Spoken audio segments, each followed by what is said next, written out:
Let's start with, what do you think of today's results, Cam? I'm obviously very happy with them. At this point, I know you were saying when I first got in here that with Pennsylvania, it seems like Trump will win. I actually think with Pennsylvania, there's no pathway for Kamala Harris. I plugged in all the states. You could give her all the Great Lakes states. You give her Nevada and Arizona. Trump having Georgia, North Carolina, and Ohio paired with Pennsylvania secure him the win. No matter what other swing states she has, he wins. Yeah. Well, yeah, if he wins Pennsylvania, the race is over. I don't see how she wins Pennsylvania, but then Harris, it would be it's impossible. It's really impossible. So right now, just called Pennsylvania. Okay, Decision Desk has called it. Fox has called it. I mean, I'm right on the brink of calling it myself. It's really just a formality at this point, but I'll wait a little bit because, you know, and the honor of the fact that we thought this was going to take days, I'll wait another 30 minutes. It never does. That's the only positive thing out of tonight, is that we all kind of know what's going to happen. Like, it was all happened within 24 hours. We know who the next president's going to be. But yeah, no, the Pennsylvania's going red. It seems like the blue wall crumbled, and Harris campaigned in the blue wall. You cannot say that she made the same mistake that Hillary did of not campaigning in these states. She did campaign in these states. It's just either the message did not communicate, they were not able to build enough voter enthusiasm amongst the base to get the turnout numbers that they wanted. And in the areas that, you know, they needed to whittle down Trump's gains, where we saw recent polling data that Harris was making some gains amongst white voters and rural voters, those gains were not represented. And Latino voters, I mean, Trump crushed it. Trump crushed it with Latino voters. And this is the build the wall man who's now crushing it with Latino voters. And so I think that there's a question of, number one, the reliability of what has been historic Democratic voting blocks that the Democratic Party needs to rule with. And I think there's another question on top of like whether or not those voting blocks are that useful, about how to appeal to those voting blocks, about how do you get those voting blocks back, and what are the issues that are motivating them to go out and vote. Because I would imagine that in the amount of people who are voting for Trump, it's not all a bunch of people who are like, I like it when Trump said ban the Muslims. That was cool. I'm voting for him for that. It's going to be people who are voting because they are of the idea of like, well, I mean, inflation will probably stay down maybe, or, you know, I have this problem with public credit card debt. And, you know, it wasn't as bad then, so maybe I'm voting for Trump. Other issues outside of the ones that historically were motivating like 20-point gains in Miami County during the Hillary race in 2015, 2016 is now plus 15 Trump. Like that came from somewhere. Well, I think what's happening with Latino voters, especially people who live near the border, on or near the border, is for some reason we always view the border as a race issue, or a lot of people do at least, but it's not a race issue. The majority of people who live in border communities are Latino people. They're legal citizens of the United States who happen to be Hispanic, and they all support Trump because they see what illegal immigration does to their communities. It destroys them. And those people, especially being a majority Hispanic people, vote for Trump because they hate what's happening in their communities. Trump also did super well with black people, especially in Georgia. I personally, up until yesterday when I was live, was saying that I was super uncertain about this election. I don't know who's going to win. It's anybody's game. And I did not expect him to win Georgia. I thought he was going to lose it again, but he won it. I mean, I was more optimistic about North Carolina, honestly, because the data looked at least slightly better. He did make gains with black voters, but I mean, nothing compares to the gains he's made with Latino voters. The Latino voter, we're talking about Trump winning the majority of Latino men. That more than any other president. As a percentage, I don't think that. What do you mean in total vote total? You mean he's won more of the Latino vote than any other president as far as reporting that I've seen. I think Fox and the Daily Wire reported that.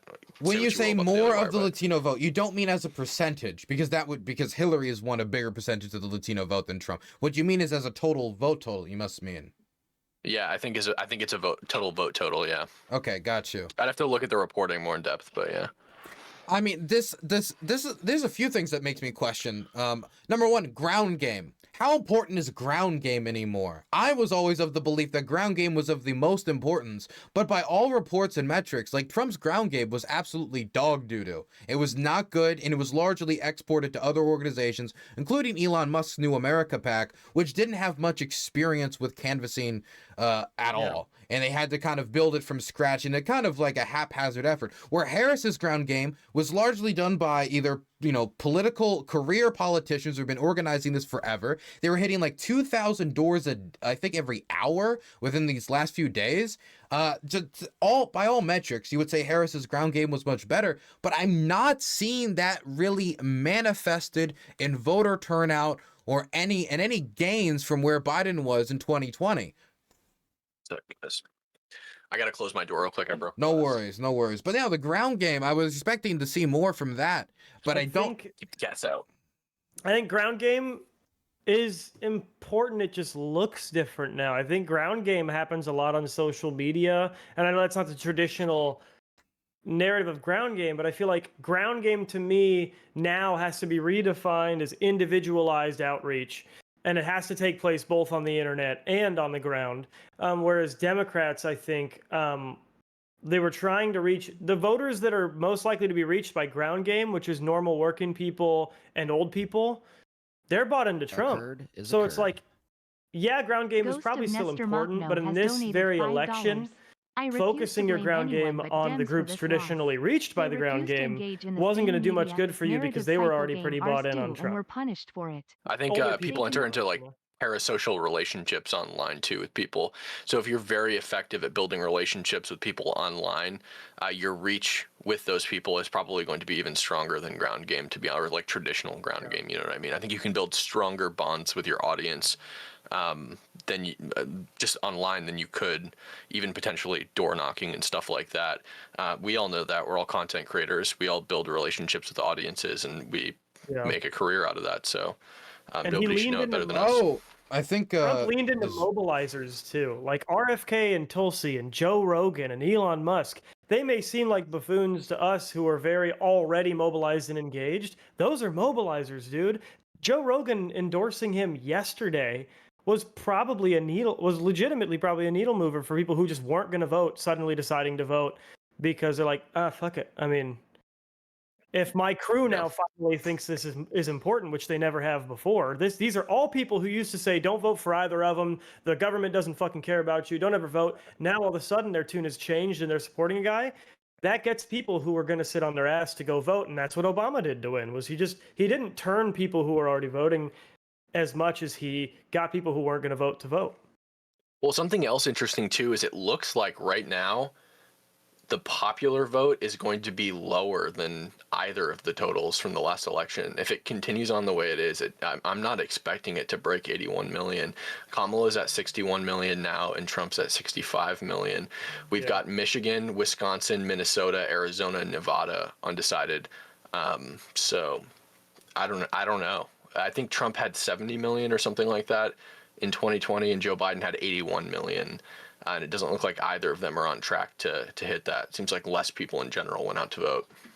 Man, then that's a huge failure for the Democrats too, because again, the only way they were going to win this, and I mean this is true for both sides of course, but voter enthusiasm going into this, the Democrats had edged it out for like the last few months. Ever since Harris entered the race, they had been ahead in voter enthusiasm, and what most people, me included, thought that indicated is that they would be more able, compared to what they were before with Biden, to get people out to vote who wouldn't have voted before.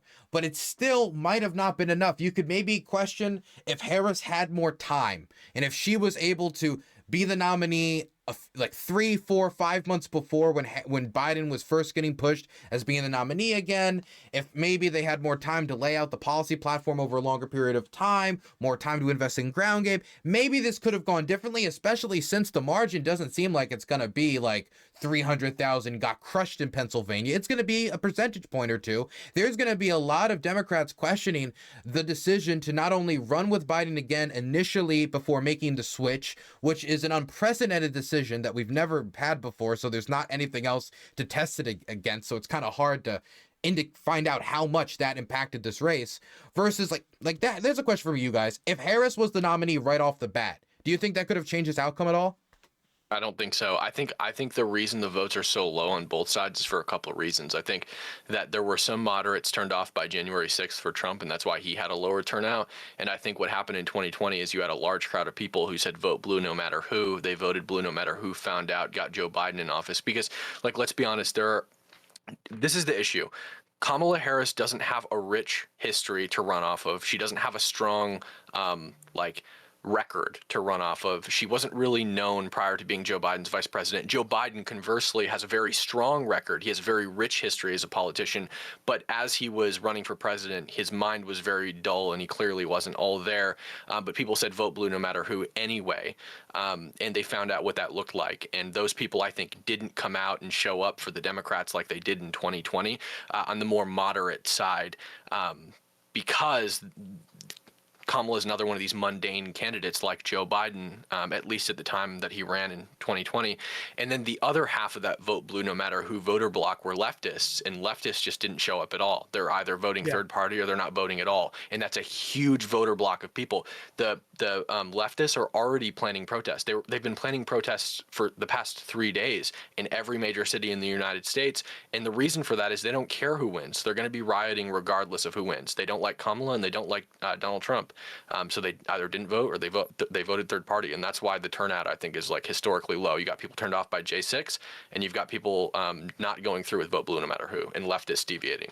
Well, and I've got, like I said, I'm going to stick on this point because I really think it'll help Democrats in the future, man. Is it's just like you can't do the thing. You can't cross the line of attacking the people for who they're voting for, because it's like, one, you prematurely lock them into that group. Honestly, I do not think Harris did much attacking of the enemy. And when I remember during that, Sean, you can smile at me if you want to. I think it was that Brett Baer interview. They set her up for it. There's a few other interviews where they set her up for it. She did not do much. I'm gonna fire at the other voters. It was like. It was mostly firing at the opposition candidate. You're right. It wasn't much firing at the opposition voters. And they gave her opportunities. She gave her opportunities during the Fox News interview and otherwise where they're like, what do you think of those who support a person that you consider could be a fascist? And she says, they're my fellow Americans. And that's the way she would respond. I do think you're right, Dylan. I do think that she didn't attack the other voter, but much like Joe Biden's campaign was structured, I think that she structured her campaign much like on the offense against Donald Trump, like vote for me because I'm not Trump. And I think that's the pitfall. You need a strong Democrat candidate if you want to win the election. Hating Trump isn't enough. I think that voters were tired after voting blue no matter who.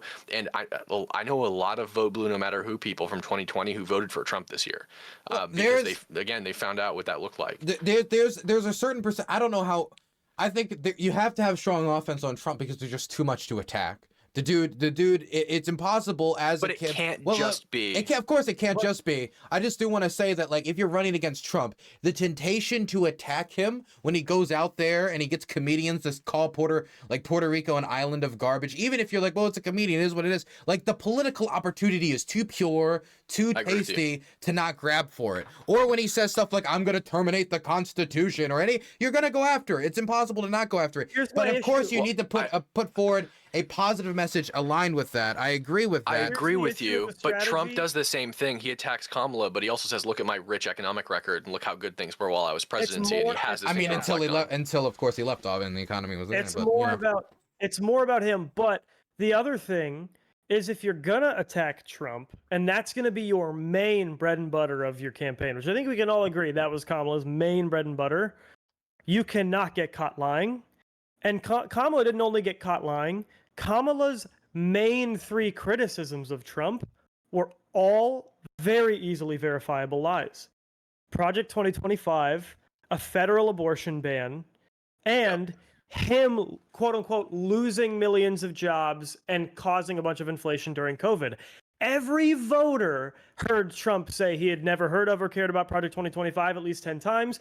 Every voter heard him talk about how he removed the abortion. Yeah, but isn't that a lie? Like, what do you mean he never heard of Project 2025? I don't think that's a lie. It was never his platform, not even for a second, though. Okay, but his administration was full of people who were carefully associated with that, and they scrubbed it. They purposefully scrubbed it. They scrubbed it. We wouldn't say that. I understand. Pence did something right now. Of that course. on Trump. Wait. But let's be clear though. Let's be clear though. Donald, I agree that it's not part of his platform, and saying that it is necessarily a Trump platform, that isn't true. But let's not pretend that the administration is not also just Donald. It's the people around Donald Trump. And if he's getting Stephen Miller, and if he's getting about a bunch of people who were willing to sign up with Project 2025 and even be part in designing a lot of that policy, I don't think the people who design that policy are going to break that hard from it. And a Trump administration where they're going to be advising Trump, they're going to be whispering in his ear. He still only has 4 years of public policy experience, if you can call the 4 years he had in office public policy experience.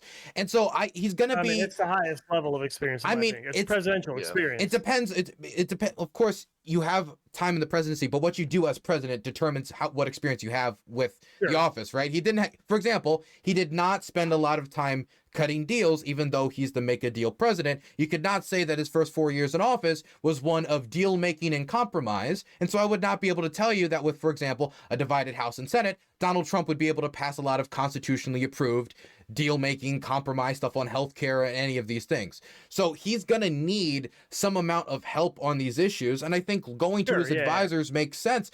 For example, you got to talk about the fact that he says he wants RFK running all these health institutions. You can't. Yeah, well, he did say we're going to cut RFK loose for a little while, and then maybe we're going to rein him in. Yeah, I don't think RFK is not going to be like the head of the HHS. Trust me, that's my number one issue with the Trump campaign right now, is that we're going to have some dude who, against all science, tries to ban seed oils and ban dyes from the United States. That the specific reason we don't have to ban them here is because we have the FDA to test the amounts they're in and all of our food. They're safe. My thing is, it's just not about any like.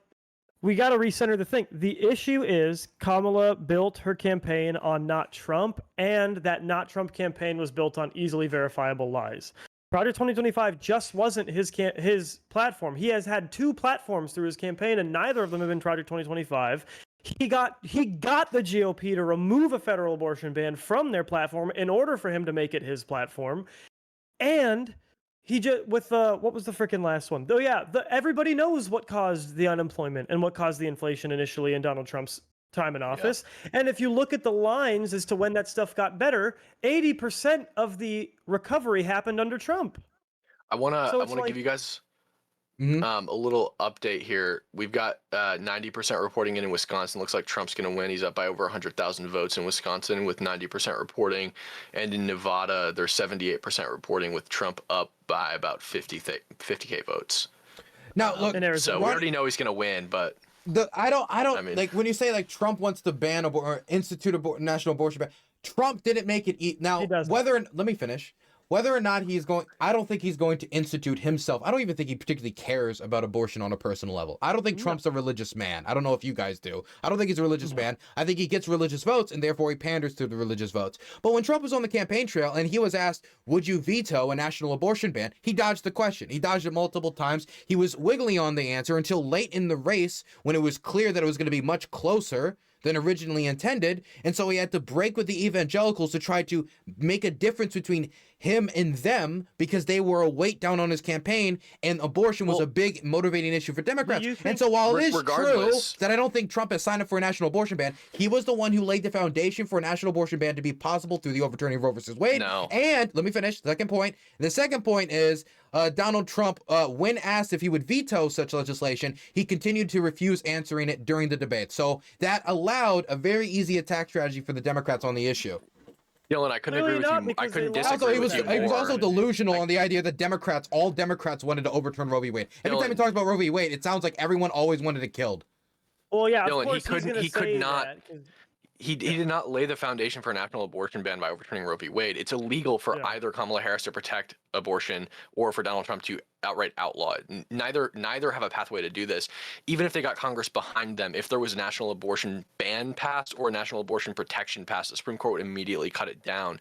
The Supreme Court has ruled that it's a state's issue, and unless the only pathway is for a national abortion ban, if you could reclassify abortion as murder, which will never happen, but there's absolutely no path for national abortion protection. We kind of hashed this out on Hippy Dippy one time about is abortion on the ballot. in absolutely it's not. To be clear, when we talk about a national abortion ban, it right now, by overturning Roe versus Wade, whether or not there is a feasible pathway to it, they could attempt to institute it by either going state by state by state by state until it became national level. It became national state by state by state. That's not a national. Let me finish. Let me ask you a question. If it's in every state, is it national? Do you think Well, that no, would pass in wait. California? Well, just answer the question. If it was in every state, would it be national? It would be nationwide, but it wouldn't be national. What is For something to national? be Wait, what is national would national imply mean? that it's What is that way on the national federal mean? level. Of the Na- nation. national like, is National of or the- nationalized would be Yeah. federally. So if something is national or nationalized, it would be federally applicable. But in this case, it wouldn't be federally applicable. It'd be state by state. And the case is that it will never happen in every single state. By the California's way, never going to pass it. how Colorado's never gonna confident are pass you it. really that if there was a 66 vote veto-proof majority to pass an abortion ban, which I don't think is feasible right now, but if it was, that this Supreme Court would necessarily say, sorry, you're not allowed to do that. We're striking that down. Federal abortion policy is not, you can't do federal abortion policy. You can't have 15-week ban. Exactly. You can't have 5-week ban. So you cannot do a 5-week to 15-week ban on the federal level. 15-week, because I've heard Republicans talk about doing 15-week bans as of recently. Like that, this isn't like a far off, And they're like wrong. fringe discussion. This is something that's being talked about in the party, where they're saying there has to be some quote unquote national standard as the next step forward after the overturning of Roe v. Wade. Republicans do say this, and I agree with you. And I actually agree with those Republicans that there should be a national standard, but the problem is that there can't be per the Constitution, and I would disagree with the passage of some kind of federal standard because of the Constitution, on a constitutional basis, not on a moral basis. On a moral basis, I'd agree with them, but the fact of the matter is it's illegal to do such a thing without a constitutional amendment, and state by state, it'll never happen. Colorado's never going to pass it. California's never going to pass it. My state, Washington, will never pass it. Oregon will never pass it. New York will never pass one. It'll never happen. All the little tiny East Coast states, they'll never pass them. Vermont, whatever, they'll never pass them. It's not going to happen. I don't think it's likely. Pennsylvania No, probably never I don't would. think it's likely. I think in order to implement, for example, abortion ban in the state of Maryland, you would have to do it top down from the office of the presidency through the legislative branch upon them by getting the Supreme Court's permission. And by the way, can I just say 2 more Supreme Court appointments for the Republican right? I don't care if that's something that excites you. Let me just say, for one section of the country, after hearing so much critique from the Republican right about activist judges, the people that are going to be appointed are going to be activist judges. The Supreme Court is going to be filled with activist based judges. on what? Because, Let me finish. because 19. Okay. Let me finish. It's going to be filled with activist judges, and it's the very. If you wanted to move forward to a path of Supreme Court reform, if you wanted to move forward towards an area where we're no longer appointing activist judges, we'd be talking about maybe trying to get judges off of the Supreme Court who are taking political gifts and big donations and cha-chinging, and we would try to talk about moving in people who could be considered nonpartisans and who have not been working within either Republican Party politics for quite a while, or can I just say Donald Trump is not somebody who I think prioritizes nonpartisanship when coming to government appointments. He's somebody who wants to make the Fed submittable to the U.S. president, at least to some degree. Removing the nonpartisanship from the Fed is one way you could undercut the U.S. dollar as world reserve currency. The very thing he says would be like losing a war. Do that.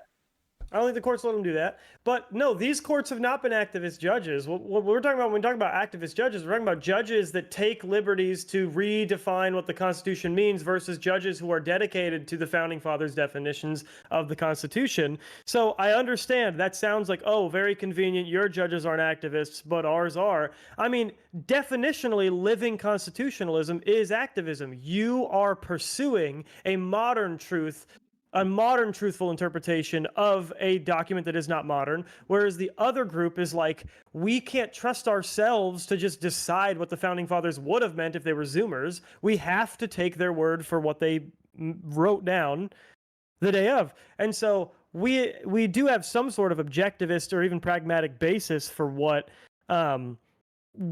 activism is and isn't. The issue is with liberal justices is they really don't. Like, they have a pseudo pragmatic but really mostly just idealist fucking, it is what the public buys into, but the whole fundamental structure of the Supreme Court is meant to check the power of the public. That's the whole point. And there's probably never been a more probably never been a Supreme Court that was acting more in activism than the 1973 Supreme Court, which made up an entire framework for trimesters, which is not founded in the Constitution, and protected abortion. Rights to abortion, which is also not protecting the abortion. The Constitution doesn't make a single mention of abortion or trimesters. Yeah. They made an entire structure. It was based off of a right to privacy. Sorry, guys. We also had Actual Jake cancel. Chat, I'm sorry for those who were waiting for Actual Jake. I know he tweeted I was going to be here. We got a lot of cancellations. Jank was going to come? Not Shank, Actual Jake. You've been on. Bring it. Yeah, he was the guy who won. He won the Hippy Dippy. I want to talk to that guy. It was rigged. I feel like I won the Hippy Dippy Rumble, but there was a heavy if anyone won, I thought it was Crenshaw, honestly. I thought Crenshaw Jake was running, bro. He was running. I went into Actual Jake's chat, and a couple of his chatters said that I won, dude. That's how you know. Jeb for president, bro. We might get Shark Zero. I'll check if we're still getting Shark Zero. I've got Discord logs that will sink me, so I cannot run for president. Someone else is gonna have to be my puppet. But yeah, no, and there was another thing that I wanted to touch on. Jeb, can we, before we get, there was a question you asked me a while ago, and now I think it's more pertinent now that there's two conservatives in here, and I'm the one libtard, okay? Libtard run over here. Look, I don't care what anybody says. I did my duty. I voted for Joe, okay? I still voted for him. I wrote him in. So here's my question. So I wanted to answer your question. Jeb already left. What the fuck? Never mind. I'm here, Dylan. Jeb, you wanted to ask me what things do I want you guys to check Trump on, right? That was your big question. What are you and I working together on from here on out? Okay, so Jeb's question is... I'm the anti-conservative now. Jeb's question is, what is the things that Trump needs to be pressured on now? If he's becoming next president of the United States, I assume you don't want him to be unrestricted and do everything he said on the campaign trail, Cam. I don't know if you want 100 to 200% tariffs on Europe, if that's going to be productive when they're our main export market. And that means... I want 5,000. 5,000% tariffs on Europe. Okay. So, Jeb, if your question is what I think you guys need to pressure him on, or what I believe he needs to be pressured on, number one, and this isn't a surprise to anyone, he needs to be pressured on Ukraine. I think his position on Ukraine is generally seen as weak by Europe. I think it's generally seen as weak by the Russians, and he undercut their support base constantly by not only delaying aid during the Battle of Avdiivka, talking about ending sanctions on the Russians before he's even in there in a position to end sanctions. He's constantly undercutting their position by talking about the giving up of territory before they sat down and had an open conversation, and there's a real fear in my mind of Ukraine not even being at the table, like what happened with the ANA, the Afghan National Army, and the Afghan government not being at the negotiating table. And whether or not you believe that government was going to collapse with or without them, they should have been at the table negotiating the future of their own country. If you don't have them at the table, how are they going to believe that they have a shot if the people who are negotiating the real future of the country are not treating them like they have a shot? I agree with you, Dylan. I agree with you. I think that America, especially, and this is especially addressed at Republicans, needs to move back to a place where we hate Russians. Full stop. We need to make America hate Russians again.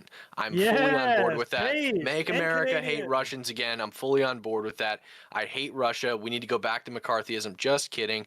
But anyway, when we're talking about Trump not bringing the Afghans to the table, as much as I support funding to Ukraine, and I am not one of the Republicans who think that we can go at it alone without allies and we should just abandon people who we've built relationships with.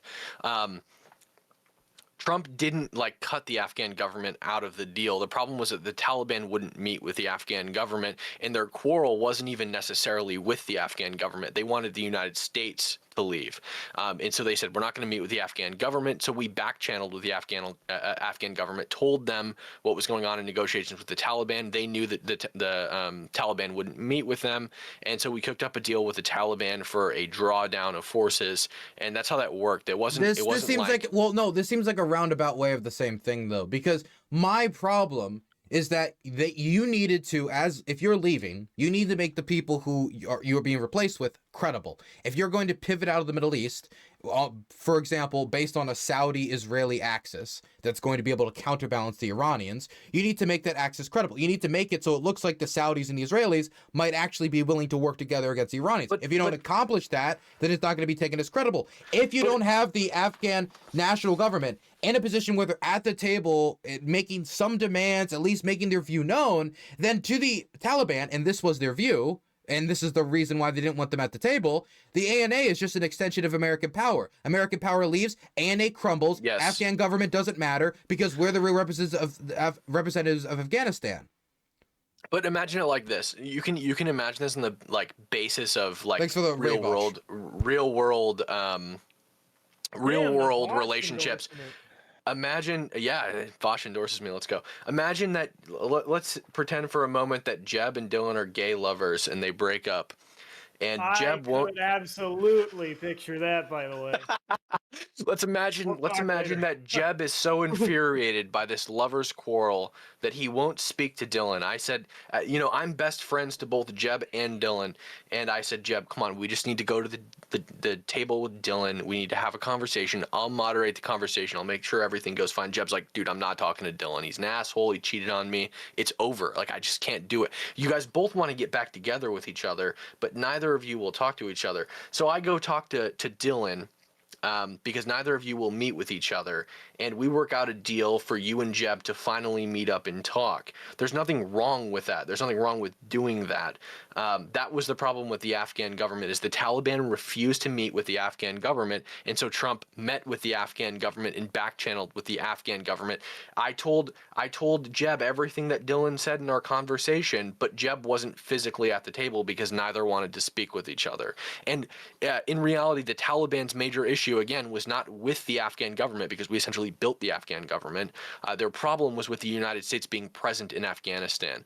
So we cut a deal with them for a drawdown of forces with certain contingencies, and they broke all of those contingencies when Joe Biden entered office, but he went through with the pullout anyway, despite the fact that they violated the agreement. It would be like Israel going through with Oslo after Yasser Arafat ordered an intifada against Israel. So do you think we should have started bombing the Taliban again? Biden was also informed that you wanted, no matter when the pullout happened. We should have.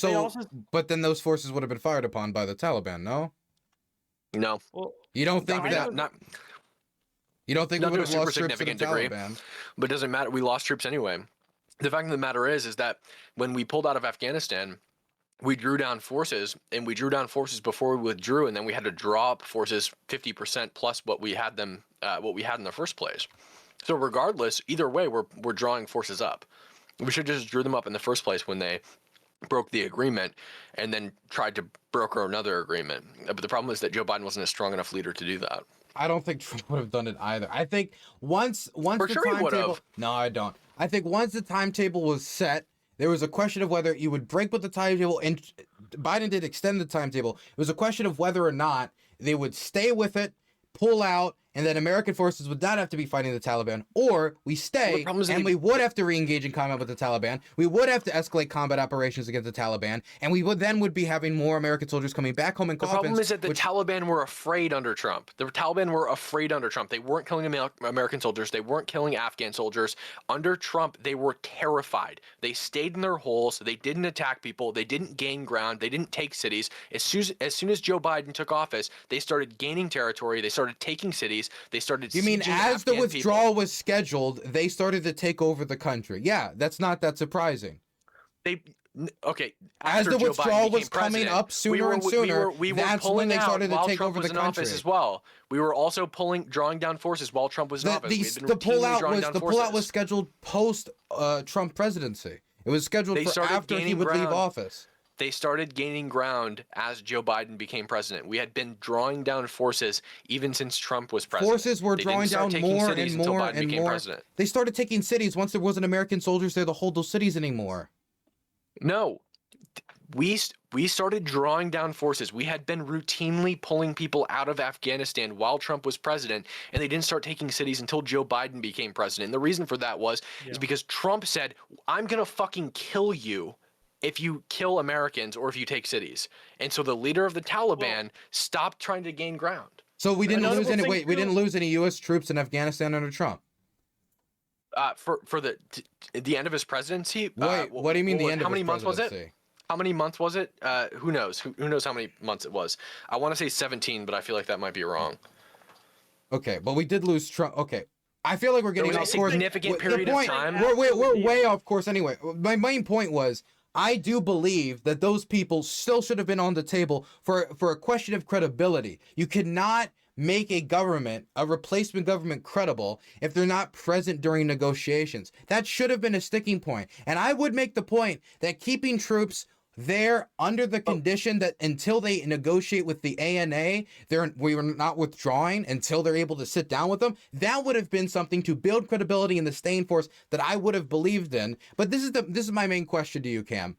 But yeah. This is the whole reason I was talking about this in the first place. I'm fearful of repeat behavior. I'm fearful that there could have already been a deal made over Ukraine, over those 7 phone calls that we're hearing from Bob Woodward, or that there could be a deal made in the next few months before he's even in office, with the Ukrainians not at the table. And we're going to have Trump and we're going to have Putin sitting down with a marker going through, this is what goes to you, this is what goes to you, without any consultation to the people who actually live there, the Ukrainians.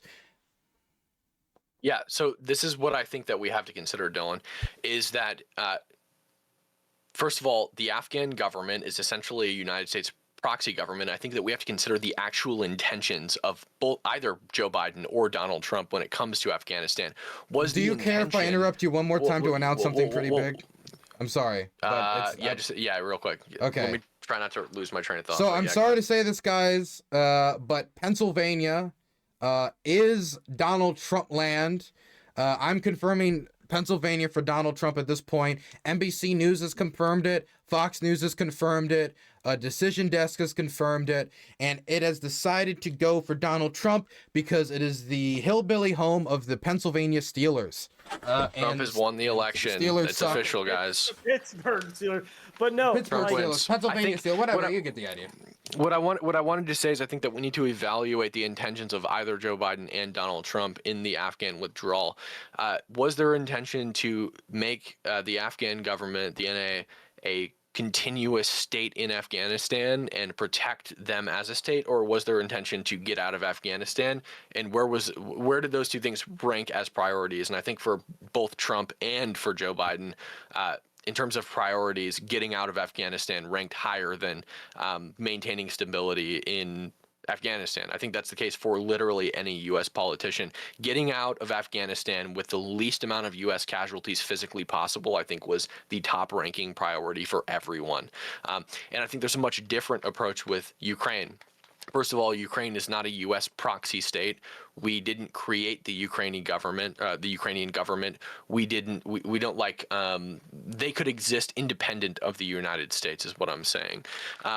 So I think that there would be a huge difference in the approach that any government would take in dealing with some kind of ceasefire. Though, the Russians. By the way, I missed the first half of it because I went up to color up the thing, but the Russians want to just negotiate with us. That's what they want. They want, and it's been kind of clear for a bit, they want to negotiate over the heads of the Ukrainians with the United States, giving the United States the prime position of negotiating on their behalf, and then they would cut a deal without the Ukrainians at the table. And the Russians want this because they do not believe that they could cut a deal that is favorable to them with the Ukrainians at the table.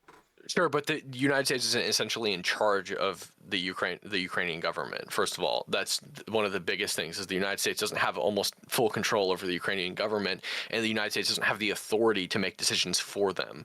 On top of that, this war hasn't been going on for 20 years, so I think the approach is much different in terms of wanting to get out. And the fact that the United States isn't even directly in Ukraine in the first place, I think, is another driving force in this, that the United States' top priority isn't just how fast can we jump ship with the least amount of casualties. Honestly, that's not how Trump talks about it, though. The way Trump talks about it isn't on the idea of hey, because if I was Trump and I was the way he has talked about other wars, for example, he's the guy who said target the families of terrorists, blow up their families. So he's not somebody, from my history of knowing Trump, whose number one priority was limiting civilian casualties in conflict, right? But all of a sudden, when he talks about the war in Ukraine, he just finds millions of bodies that I've never seen before. He's last prediction was 2 to 3 million dead or something. It was in the million. He's talking about death tolls that never happened, that we need an immediate stop. It needs to stop in 24 hours. This is just not undercut Trump is an exaggerator. Even if he's exaggerating, right? And when we say exaggerating, if I said to you, Harris, I mean, I called you Harris. It was Freudian slip. If I said to you that I had 7 people on this call who disagreed with you, and I was like, well, no, it's actually just 1. He says like 3 million people died. This isn't like a slight exaggeration. He's just making up millions of dead bodies that don't exist. 3 million on which side is he saying? He was just saying millions have died. Millions and millions have died. He probably is just not super familiar with the death toll. I mean, but then he also said that we've paid double than what the death toll. If we were to be generous, I'm not being smart. I just don't. Well, yeah. If we're to be generous, the deaths, and when I say generous, it's weird to say about a death toll, but we're talking about like 500,000 to 600,000 dead. Maybe 500,000 like towards the upper echelons. If we include casualties, you might be able to bring that number higher. But he says dead. I'm not gonna play footsie with his language here.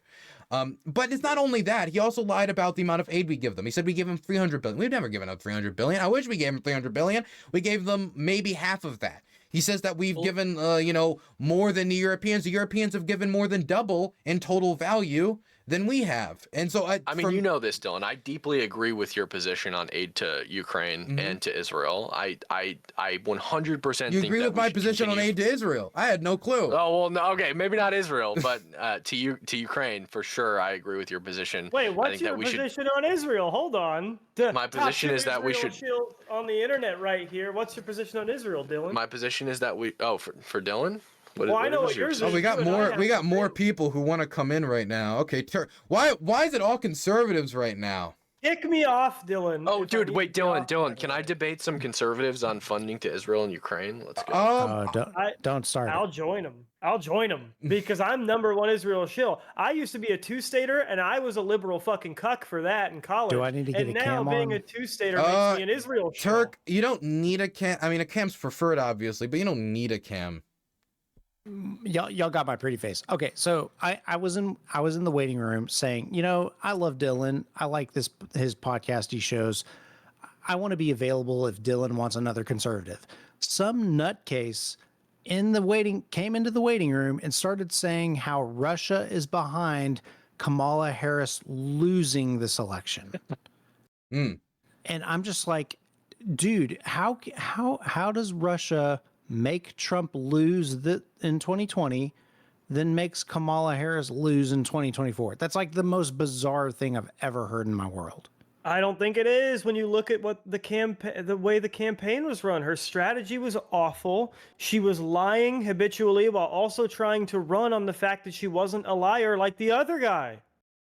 Like, she failed at every point. Jeb, I don't really buy. By the way, Russia, I don't buy the line. Well, here's a big reason why I don't buy the line thing being the big thing that sunk Harris. I think it might be an issues thing of like the issues that could have been campaigned on or could have been more present in the campaign. Being able to campaign on it longer is because Trump still polls much, much, much worse than Harris on telling the truth. It's one of the areas where Trump has consistently polled worse than Biden and also consistently polls worse than Harris throughout the entirety of the campaign.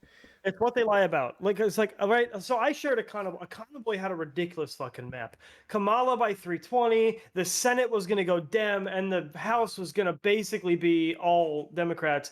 And then I quote tweeted it all snarky. I said, presented without comment after what we've seen so far. He said, 'twas wrong on this one. And I said, I tried to warn you. And this was his response. And this is my thing about how Democrat lies are so much more pervasive.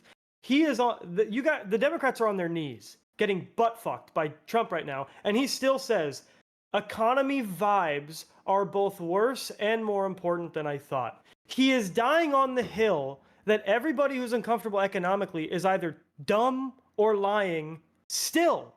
That's a Kamala Harris campaign lie, whether we want to attribute it to her, whether she said it directly or not, because the Democrats, whether she said you guys are dumb and lying or not, it doesn't matter, because she's telling them they're lying. She's telling them they're wrong. She's telling them the economy is amazing and it's actually Trump's economy that was worse, when it's obviously not true, because more of them are defaulting on their debts. Okay. They're paying more for housing and cars, and they're making not nearly enough to make up those gaps.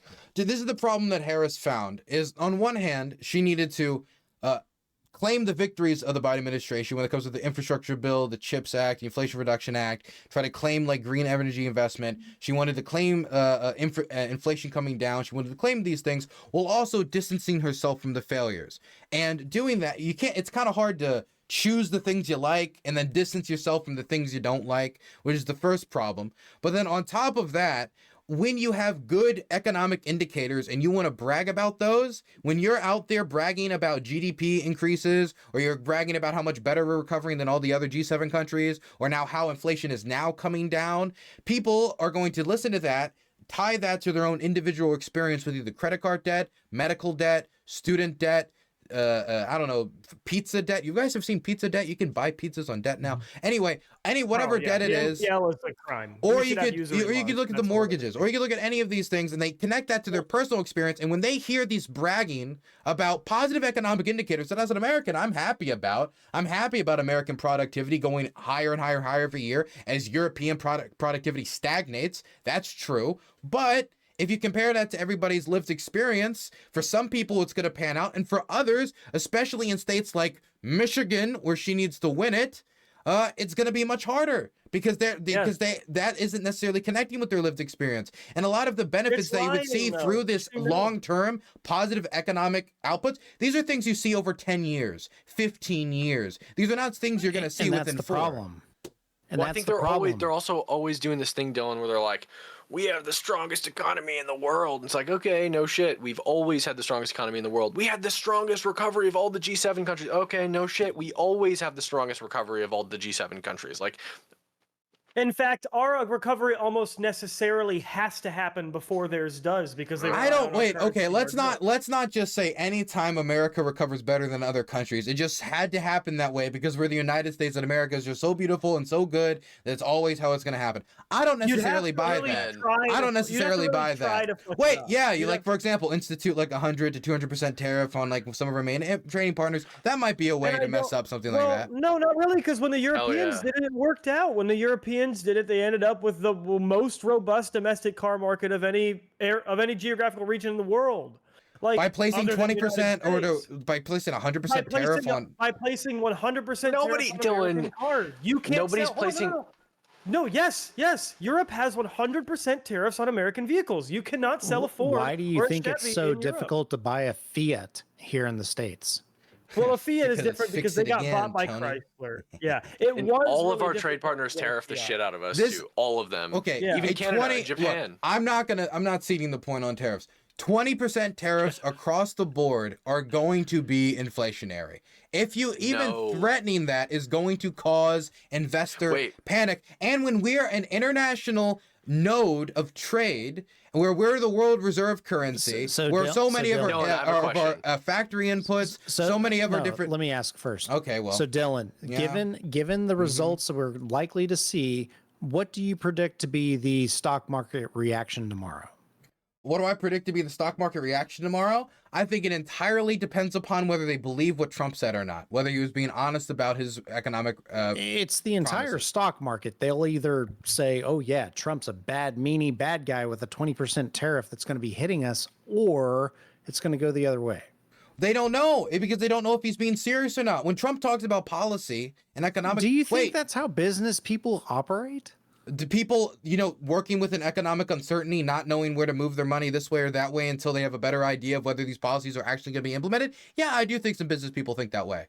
If I was working, for example, if I had a business where I'm importing, let's say Dylan Burns TV patches, so I can hand them out to people, whatever, and I didn't know if this tariff was going to be implemented, then I don't know yet if I'm going to increase the prices on my website for these patches until I can see the policy is actually going to be implemented. In this final stretch of the campaign, Trump has promised a lot. He promised a lot of handouts. He promised a lot of tax breaks. He promised a lot of things that if all of them were implemented would massively run up the deficit, which make fiscal conservatism in this country basically dead and bled out in the gutter. The estimates for the increased deficit are not considering anything else. They're considering that everything in this country remains exactly the same. Yes, the idea is that the economic expansion would be able to make up for the amount of tax cuts that would. Yeah, I don't buy it though. But I mean, that's the idea. The Penn-Wharton estimates, they're considering everything stays the same. Like all the Biden policies remain the same, and Trump just tariffs other countries. Okay, so Trump has laid out how he's going to make those he's going to pay for those tax cuts. He's laid that out.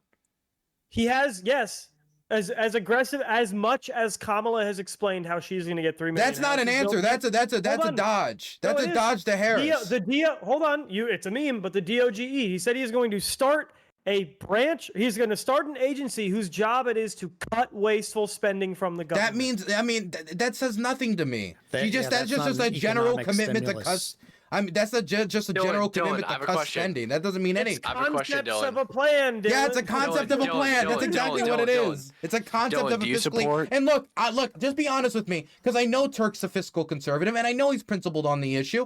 I don't think, Turk, you genuinely think that Trump is going to get rid of the deficit in the next 4 years, or he's going to massively reduce it in a way. Do you genuinely think he's going to cut it by 80% or 60%? Because he didn't do that in his first term, and I don't see a pathway. He hasn't laid one out. I'm hitting more bench, but I'm listening. So here's what I think could happen.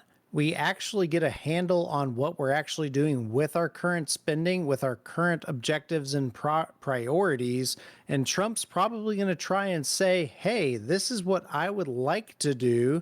And he'll propose that to the current congressional people. And they're going to come up with bills on how they think, oh, we should spend extra money to do this type of thing, or we should spend money to do this sort of thing. It's not necessarily Trump saying, hey, we're going to cut an entire deficit by 20% in the next 4 years. It's not just Trump in here, and that's why it's so critical for the results that happened tonight. We gained seats in the House, we're gaining seats in the Senate. That's why we need to actually come up with a plan to either make America great again or start to try and cut the deficit. So we agree that there's no plan then? There's several different plans.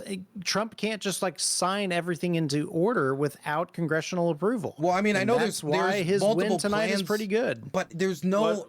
What do you mean though? When he says there's multiple different plans, I don't see a commitment from Trump for cuts in deficit spending.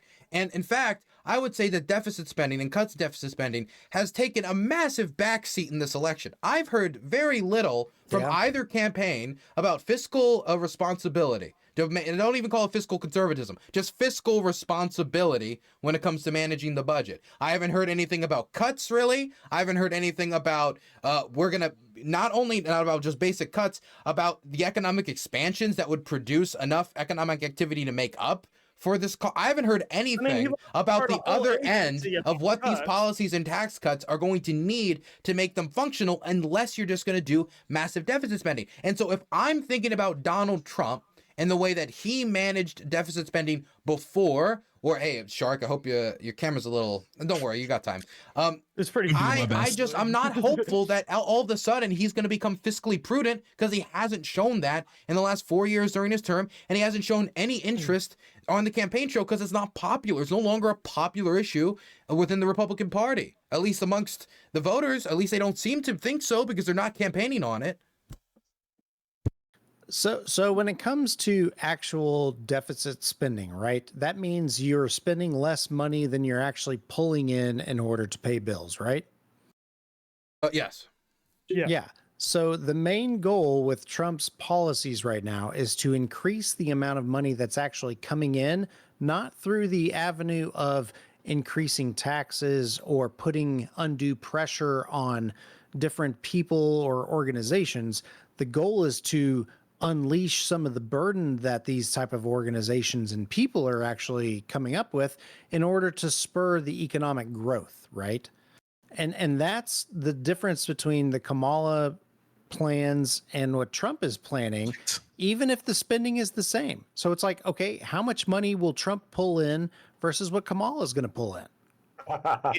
Wait, before we respond, can I pause this for a moment, because we're getting some international reaction to Trump's victory. Holy fuck, Jeb looks actually ripped. And the first, we've got a few, but here's the first big one I want to point to. We got the foreign minister of Latvia, but screw it. I'm going to get on the one I care about. Zelenskyy has just responded to Trump's victory.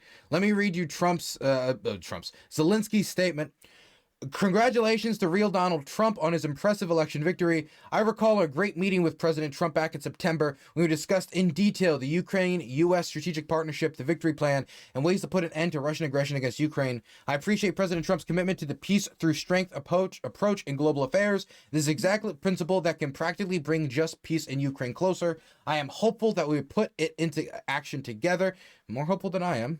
We look forward to an era of a strong United States of America under President Trump's decisive leadership, we rely on continued strong bipartisan support for Ukraine and the United States. We are interested in developing mutually beneficial political and economic cooperation that will benefit both of our nations. Ukraine, as one of Europe's strongest military powers, is committed to ensuring long-term stability and security in Europe and the transatlantic community with the support of our allies. I'm looking forward to personally congratulating President Trump and discussing ways to strengthen Ukraine's strategic partnership with the United States. This is the first international reaction from somebody who's not an MP, I think like a prime minister or, in this example, a president of a country. And Zelenskyy was quick to jump on it.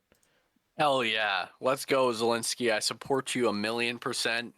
Thank you for your support for Donald J. Trump. Let's go. That's the attitude we need in our coalition. Azov stole the vote for Trump. I just want that to be in the record. That it was Azov. Zelenskyy did steal it.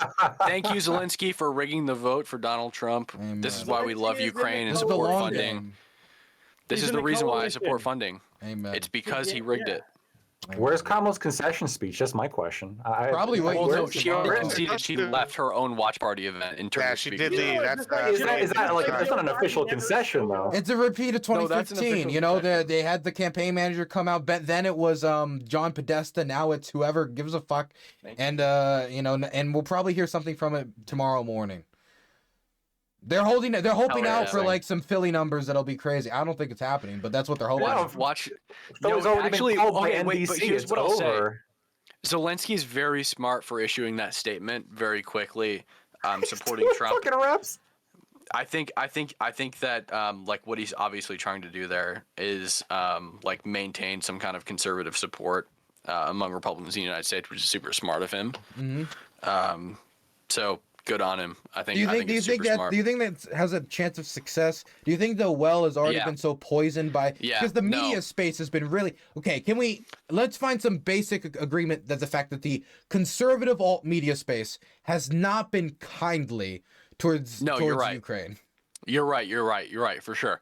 But I think what you'll notice with Republicans, like particularly stupid Republicans, is that as soon as somebody like leans towards their side, is there another type?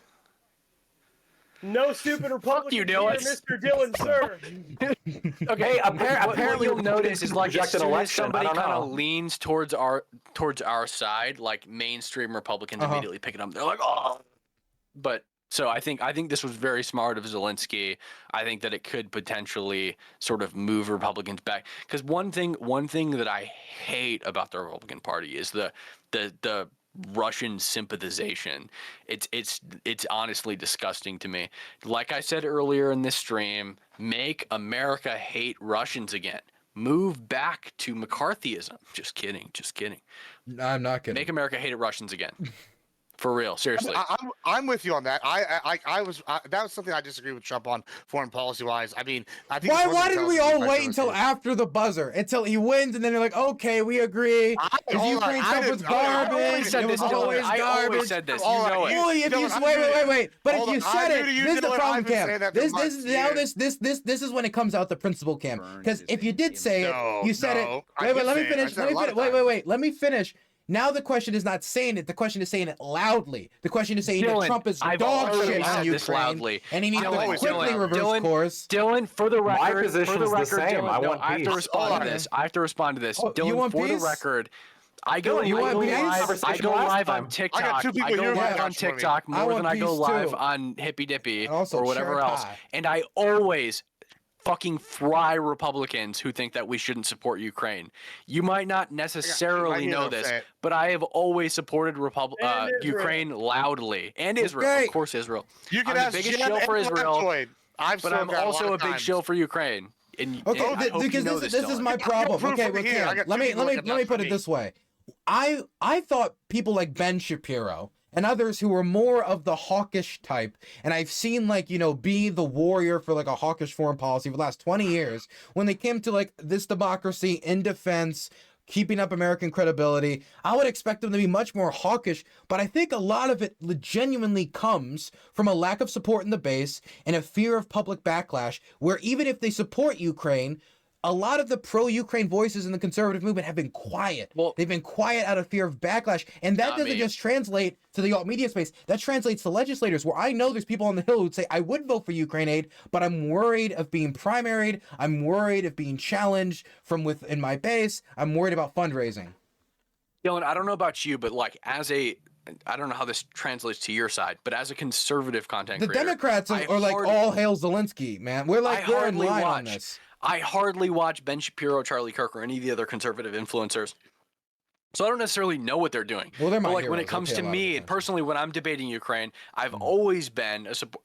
I can't say always, like from the beginning of the war, I didn't know necessarily what to support. But like as I did more research, especially as I became more of a supporter of Israel, I've always supported funding to Ukraine. I've always defended the fact that the majority of what we give Ukraine isn't actual raw fucking dollars. The majority of it is old, dilapidated military equipment that's been sitting in our fucking warehouses, taking up space that prevents us from putting new military equipment in those warehouses. It doesn't cost us anything and actually benefits us in being able to have more space.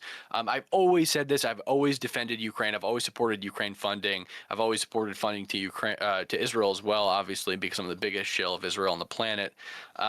So I've never been this person who's afraid to like challenge Republicans in their support of Ukraine or of Israel.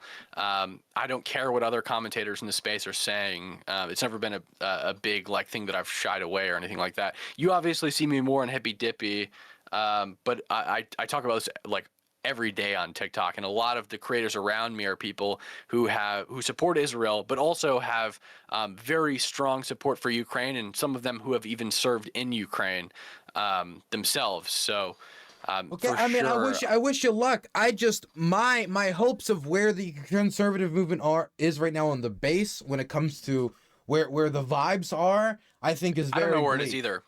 I don't know where it is either, but I do think, like I said, that Zelenskyy coming out and saying like, congratulating it's Trump good, and stuff like but that. But it doesn't take much to piss off the conservative movement on Ukraine. You remember when Zelenskyy went to that factory and it was in Pennsylvania and he was with Josh Shapiro and everybody said it was like a campaign stop. I thought that was the most dishonest bullshit. It's the one factory in the United States that produces more 155 artillery shells than every other factory in the United States. Out of all the factories to visit, that would be the one. And it became like, a campaign stop. And then Mike Johnson and Republican leadership, not just Twitter accounts, were calling for an investigation. This is what I would say to Republicans who are like, against Ukraine or whatever, against funding to Ukraine. At the very minimum, there are a million reasons to support Ukraine outside of this, but at the very minimum, you as an American should support, when it comes to Russia that is constantly working against us, who has always been our primary enemy, you should support the killing of Russian soldiers without the ending of American lives as much as physically possible. We're not spending a single American life in Ukraine, and we're killing a lot of Russian soldiers. My God. Okay, Curtis LeMay. I hate that. I hate so many things about that point. But the other thing that I hate about it is like, killing them, no American lives. What about the Ukrainians? Oh, again, there are many reasons. They're not people. Come on. Hold on, I have the answer for you. I'm providing an outlook. I'm providing an outlook for conservatives who don't care about Ukraine. Obviously, I care about preservation of Ukrainian lives. But at the very minimum, you should look at this as a way to weaken our enemy, is what I'm saying. Like, at the very minimum, when you look at Israel, who I'm a very strong supporter of, the majority of literature on my shelf has been consumed by Israel. It used to be econ and Austrian economics. Now it's fucking Israel.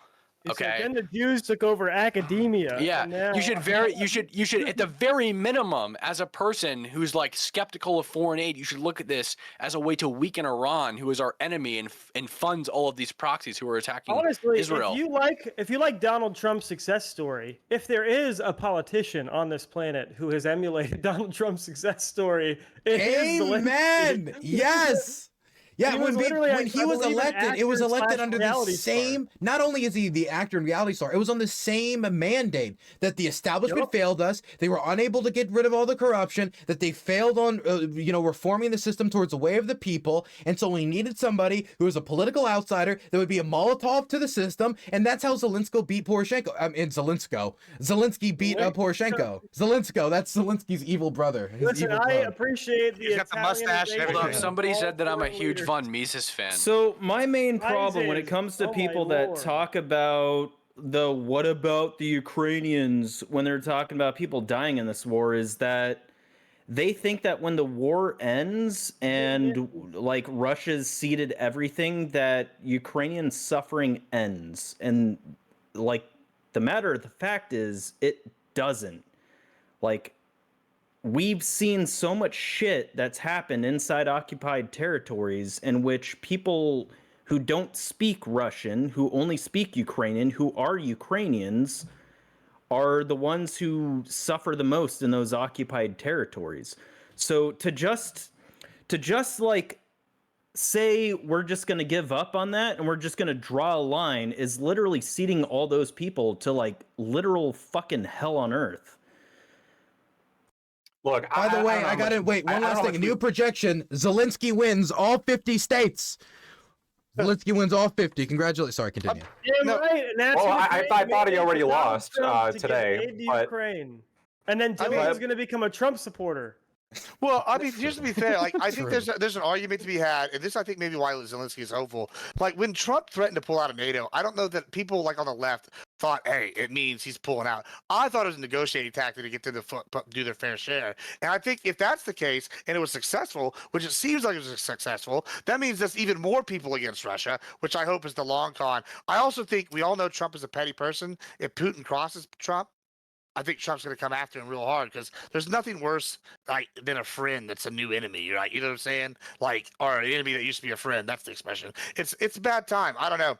I'm hoping. I mean, Gibbs. I mean, because I'm pro Ukraine. Do you think if can I just like? Sorry, do you think if two things quickly on this? Okay, the first thing would be, while I don't think it's impossible that Putin could piss off Trump, Netanyahu pissed off Trump. A lot of surprising people pissed off Trump. Putin is a KGB operative. Putin is very smart when it comes to trying to find the right buttons in the right areas to able to find either a quid pro quo or a way to coerce people into his ways of thinking. And I think he thinks that of Trump as well, or they wouldn't have worked so hard to get him elected. And whether or not that was decisive in getting him elected, I would lean towards probably not. I don't think those Haitian deepfakes were particularly like what made Trump win. And I think if we put the blame on it, we're going to be outsourcing the blame from internal problems within the Democratic Party and with how the Biden administration might have performed. But I think that they wanted him to get him elected because they think that he would be more amenable to their proposals, and it would be easier to get Trump to see it the way they want him to see it. I don't think they would have worked so hard otherwise. I'm not saying that's how it's going to go, but like the idea that like, oh, well, maybe Putin pisses him off. Okay, but maybe Putin presses the right buttons and he continues to think maybe very favorably of Putin and think that, oh, this is a guy that maybe not is very nice, but he's a deal maker and I can make a deal with him, and possibly even without the Ukrainians there. Who knows? As for like the idea of like, peace through strength is the main, and that's Zelensky's pitch, that Trump's a peace through strength guy, peace through strength. I haven't seen that implemented through Trump's interactions with the war in Ukraine. There's other areas on Iran, I think that it's much more strength and projection of strength. But even when we talk about the offensive weapons, where they broke with, Barack Obama and sent offensive weapons, that was Congress. It wasn't Trump. And when it was sent, Trump tried to block it unconstitutionally, which he got impeached for. And so what message does that send to the Russians? What message does it send to the Russians when you stop aid during the Battle of Avdiivka and undercut that support base? What message does it send when you talk about cutting of sanctions? And so from my perspective, if you want to project strength, it has to be unified strength. It cannot be strength one week, then no strength the next week, and then strength again the next week. It has to be a consistent message, or all the Russians have to do is wait them out, which has been their strategy up to this point. Yeah, I guess somewhat I'll disagree with all of you. I like the idea of some kind of conciliation, some kind of peace, some kind of deal here. And I think that Donald Trump is open to that. And for those of you saying, well, no, Trump's just going to kill more Russians, I'm skeptical, and I hope that you're wrong. And I hope we just don't have continual warfare for the next 20 years. And I think that Trump made a point when he made a plan to get out of Afghanistan. Now, sure, Biden bungled that, but there is a commitment there, I think, to get out of kind of the forever wars that the U.S. is entangled in. And if Trump has the opportunity to make a deal to end that war, I'd much prefer that than perhaps the ongoing warfare and the ongoing death of Ukrainians and Russian soldiers, many of whom are drafted and don't choose to be there, and it's also sad when they die too. So I do just two things on this. The first thing is, I feel like the word forever war has lost all meaning. Like, most wars last about like 4 years, it's not a forever war when you're like 3 years in. I understand that we have like a trauma nationally from Vietnam. We have a trauma nationally from Afghanistan. The occupation of Iraq was a war that turned into an occupation. Therefore, it extended into just one big blob of conflict and another forever war. But not every, war in the world, if it lasts longer than a month, or the war in Kuwait, becomes a forever war. Also, we're not directly, even if it was a forever war, we're talking about America not being directly connected to the forever war with troops and personnel, but with support, which the population could then determine, in my view at least, whether they would want to continue with that struggle or find some deal. Now, I disagree with the use. I think we've over-liberalized the use of forever war to the point where it's lost all meaning, where we could be at war with the Venezuelans for 3 months and now it's a forever war. Okay, and very quickly we'd see that terminology. As for the second thing, the peace deal, I'm not against a peace deal. I'd love to go home. I don't like as much as I'm interested in filming and I want to cover all this. The sooner my friends stop dying, it'd be better. I don't like getting bombed and stuff. It's terrible.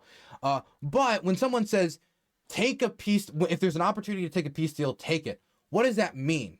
Because when I hear peace deal, that could mean many different things. It could mean Russia leaving Ukraine and therefore peace is here because the Russians have left, and there was some deal about maybe not NATO membership, of everything to we're freezing the lines and just doing Minsk 3 and hoping that even though it failed the last 2 times, it doesn't fail this time. And then all we've done is kick the can down the road so Ukrainians in 5 years can fight a war when the Russians are not going to make the same mistakes that they made this time that messed them up so much early on. And then we're going to lose the strategic opportunity that was the Russian incompetence. When the continuation war happened between the Finns and the Soviets were much more ready than the first time when they invaded Finland, and they got clobbered by the Finns. So I would just pose that, number one, peace for peace sake, if we do not build the conditions for peace, might just lead to another war. And number two, it also has to be a just peace that the locals can live with, because it's much easier for us to just say peace and walk away when we don't live with that day-to-day reality.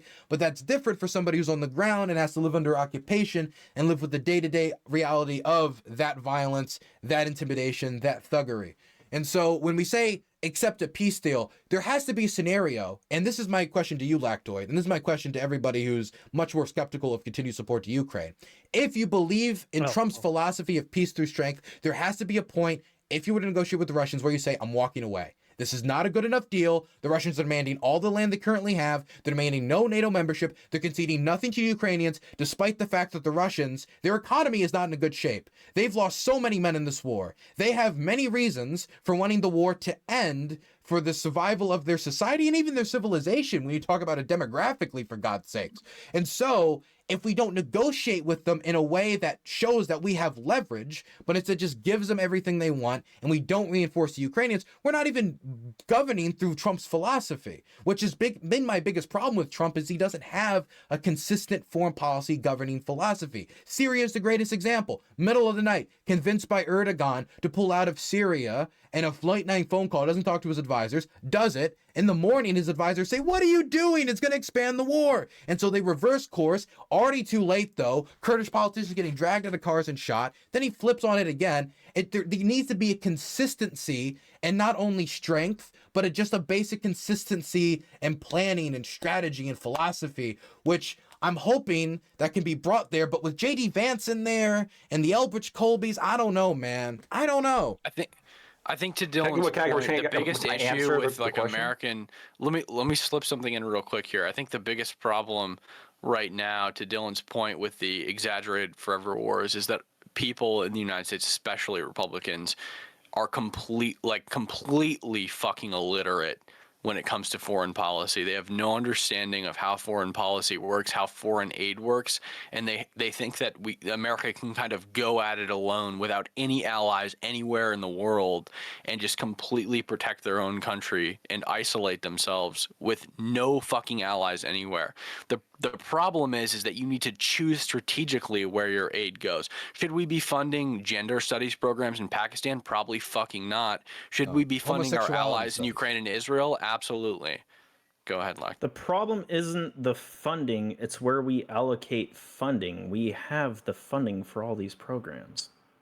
Well, no, Who said that? The funding itself matters even if we too. wanted to like fund some money. fucking weird transgender whatever programs in whatever the fuckistan, like It's useless. we can That's do useless. that too. That's not No, that's useless. That's useless. It doesn't matter if it's useless. We could still We should do be it, funding and we can our fucking do allies everything in their else at the time of same need. time. We So, should like, know. I'm pro funding, right? But like, I can I also respond? sympathize. I'll I got to quickly respond. Go ahead. So there's a couple points that I've written down. First of all, the forever wars. I'm not talking about any specific war lasting forever. Obviously, I'm talking about wars that either last a long time, or the fact that the U.S. is sort of constantly in the state of war, constantly in a state of being war adjacent, where it's funding or providing arms to certain groups, whether it be in Syria, whether it be in Ukraine, whether it be anywhere else in the world, and we're constantly involved in that, and we're dumping a lot of money into it. There is a concern there with that, especially with somebody like Trump and a lot of what Trump's base is, which is we don't want to be handing out money all around the world. That money and industry should probably stay in America.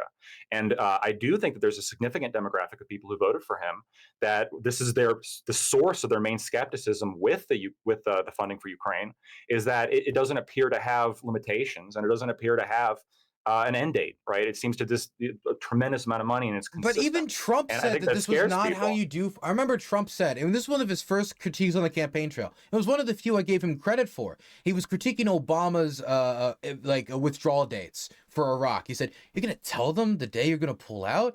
You're giving your strategy away off the bat? You're just gonna let them know how long they have to wait? Then they're just gonna wait you out." That was a Trump critique of Obama that I agreed with. And now I'm hearing like calls, and I'm not saying that you're the only person calling for this, but I'm hearing calls for like, we need by this day, or this is the amount of money that's going to be too much. Then all the Russians have to do is say, okay, then we wait another $50 billion, we wait another few weeks, and then we've waited. I agree. What I'm saying, like, I guess what I'm describing, like, this appears to be a limitless future. I agree with you that it would be impractical to like set a specific day or set like a specific dollar amount. But again, that's not really what I'm trying to like hit at. What I'm trying to hit at is that the American people aren't confident that there is one. They're not confident that there is an end date, that there is a money limit, that like they're concerned that, if this keeps on going, we could have a situation in Afghanistan where we're sitting on this for 20 years, we're just dumping money into this, or perhaps even worse, like Afghanistan and Vietnam, which is that we don't come to a deal, we don't make a peace, and then all of a sudden there's a breakthrough and the whole country gets rolled, and then before you know it, the entire country is occupied. Like, that's a major concern as well. I think Trump has been particularly good when it comes to telling NATO that they need to pay their fair share. I'm not sure that's the same thing as abandoning allies, but it's also saying that we can't be taken advantage of by other people, and that they have an obligation to cover their own defense as well. In modern days, in the modern day, what are we talking about? Brother, last point. And I lost it a little bit, but yeah, I know what it is. So when we're funding these wars, we obviously get a say because we're funding them.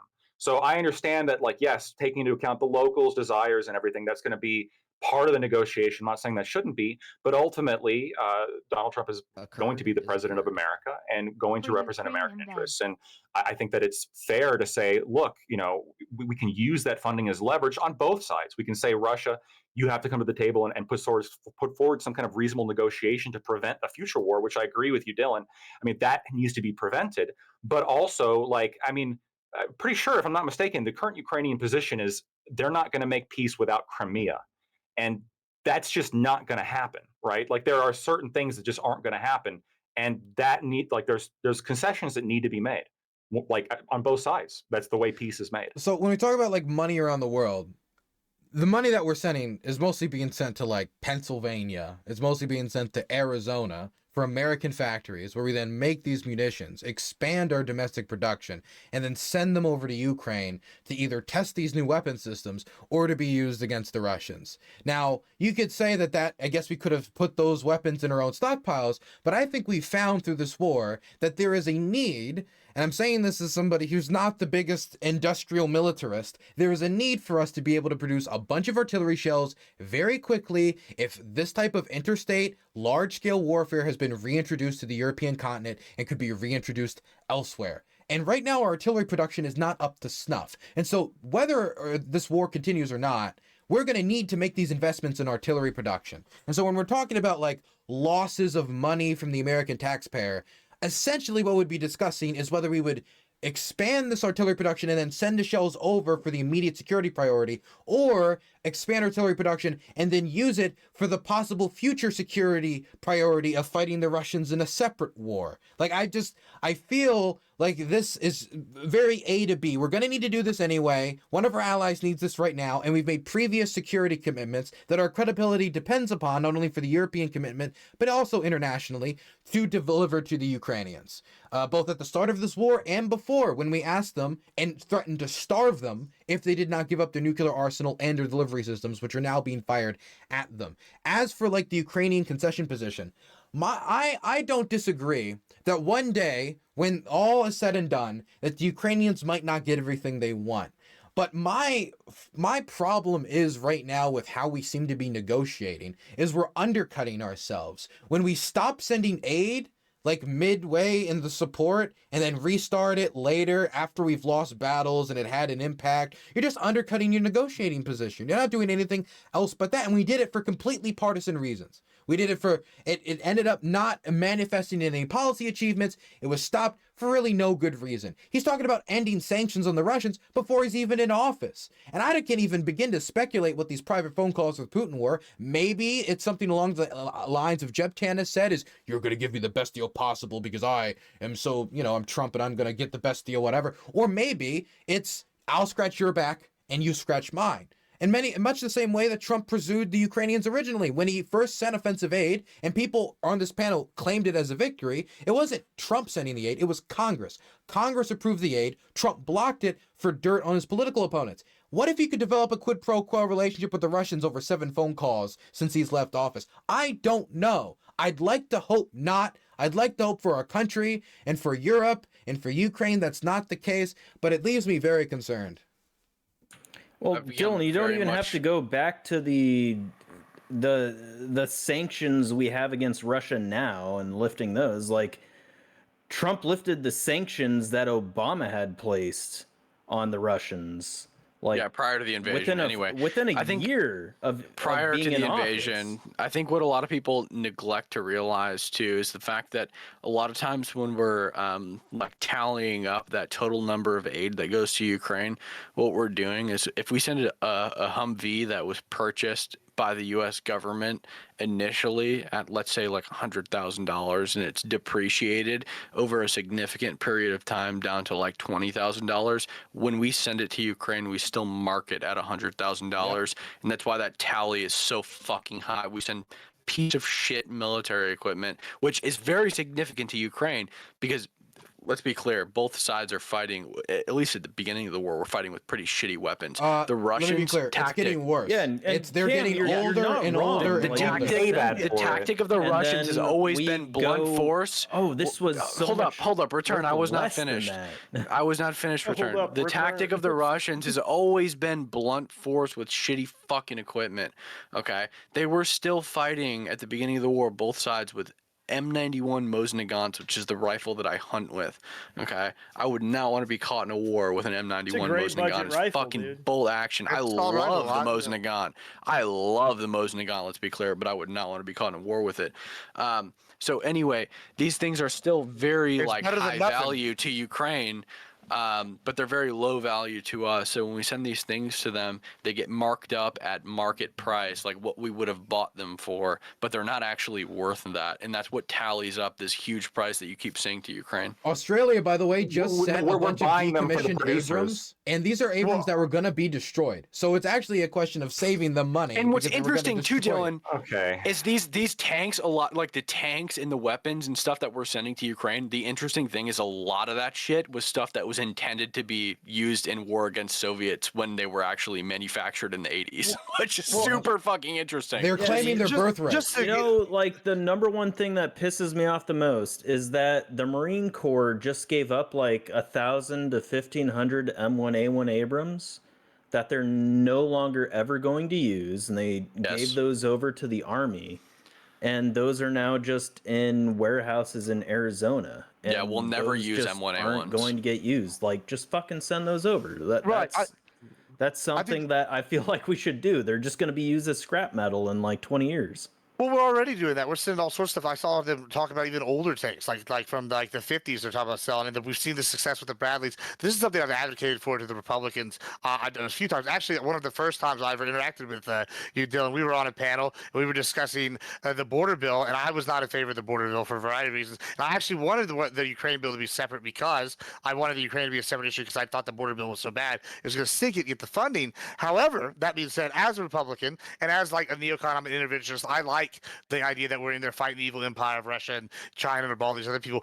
I can sympathize, however, though, with what happened in this election. I think it was just less a referendum on Ukraine and the allies, which is why I'm hopeful for Trump, and more a referendum on like, hey, why are we sending these money to other countries when our economy is so bad? We have these issues on the border, and I feel like that's kind of what I'm seeing so far in the latest poll results of what's with Trump. And I'm hoping that we still support Ukraine, and it was negotiating. Dick Cheney lost. The other thing to somebody, the point that somebody said, the point that somebody said about the M1A1 Abrams, like we're not going to use them, right?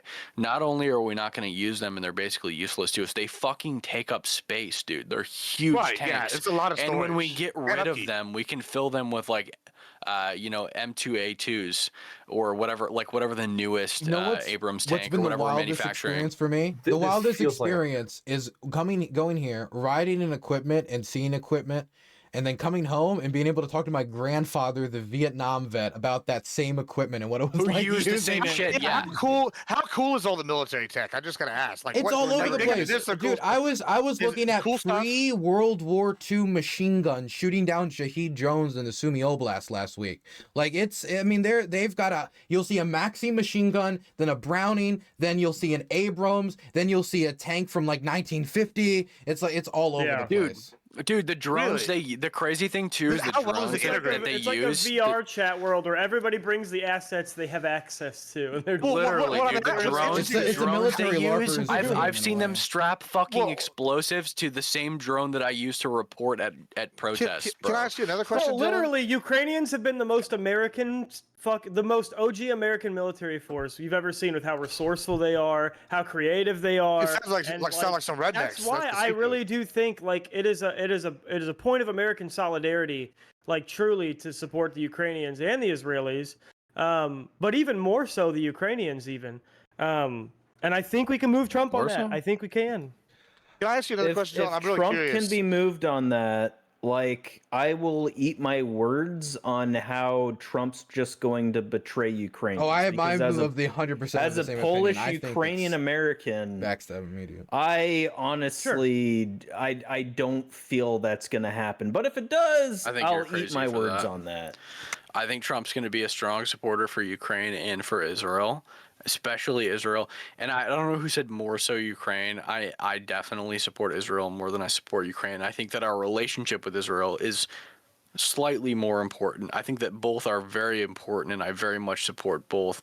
But I do think that Israel's like a very important buffer between the United States and its direct enemies. And I don't want to get into the specifics about supporting Israel, but you could agree that Israel is a more useful ally in the long term, or has been, while also agreeing that the war in Ukraine is going to have a bigger impact on the future of Europe and European defense than whether or not Hezbollah specifically gets annihilated in this war. Well, it depends, because if the United States just abandons Israel and Israel gets consumed by their neighbors, I think that's a much larger strategic loss. But that's not going to happen. Well, the thing is, we're not looking at because that's not going to happen. You want to know why that's not going to happen? Because the Ukrainians come out. Because wait. Let me just finish this sentence. Let me finish one sentence. We told the Ukrainians we'd starve them if they kept nukes. The Israelis got it, and we didn't give a fuck. Let's say for a second, that Kamala Harris won this election, even though we know that Trump absolutely fucking eviscerated her. Let's for a second pretend that Kamala won. Kamala has weighed the idea of a weapons embargo on Israel, and the fact of the matter is that Israel's under a contractual agreement to not manufacture their own airplanes, so that they can only buy fighter jets from the United States of America. So let's say they lost their Air Force for some reason, not out of the scope of reality by any means. In 1967, Israel destroyed 90% of the Egyptian Air Force in one single fucking strafing run. So it's not outside the scope of reality at all. Let's say that it happened, Israel would be totally doomed. There's no way that they could fight a war against Lebanon, Hamas, the Houthis, every single Iran-funded. Sorry, Hamas.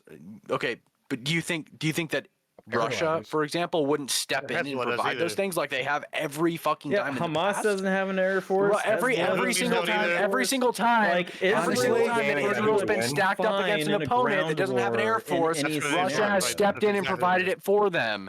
Every single time that Israel's been up against a military that doesn't have an air force, Russia stepped in and provided it for them. One second, Russia going to get return, shut the fuck up for a second. Every single time that Israel has been faced against a military that doesn't have an air force, Russia has stepped in and provided it for them. The only reason that the United States knew that their F-15s fucking worked is because the United States gave F-15s to Israel, and then Israel flew them against Russian MiGs piloted by Arabs and fucking annihilated them. That's the only reason we knew our F-15s worked against Lebanon. You know, it's okay, but let's also be clear, like the Russians and the Israelis, their relationship for the last 20 years has been a little weird, especially, for example, like in Syria. It's been weird, like but kind of stable. It's right? stable. The relationship is generally stable. Netanyahu's relationship with Putin has been up till recently very stable, except for the recent Russian, of course, but Russia's support still for some of these funding all of the terrorist proxies that are on. That's true, but providing their Air Force indirect military support against Israel is a long call from that. They also, are doing that. Wait, so they're doing they're bombing giving them runs Russian. Against... What do you mean? They're giving them missiles.